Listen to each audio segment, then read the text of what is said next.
e eu sou do 7º ano A. O professor que eu escolhi para me ajudar a fazer esse experimento é a professora Valéria, que dá aula de geografia, que é a matéria que eu escolhi. Hoje eu vou fazer um holograma inspirado no capítulo 7 do primeiro livro, Regiões do IBGE.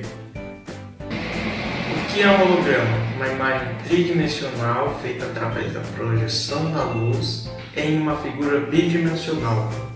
Como vocês sabem, o Brasil é muito grande em território, que ocupa 48% da América do Sul.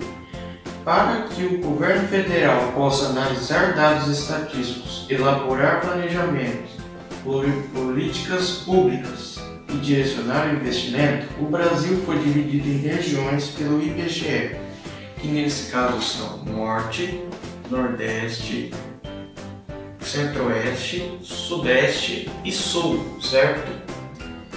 Então, cada estado é dividido em regiões. As do Norte são Amazonas, Pará, Amapá, Roraima, Tocantins, Rondônia e Acre.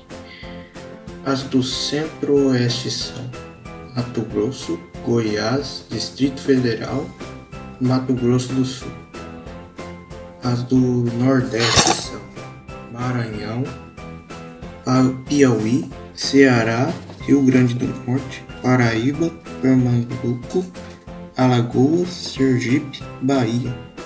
As do Sudeste são Minas Gerais, Espírito Santo, Rio de Janeiro e São Paulo.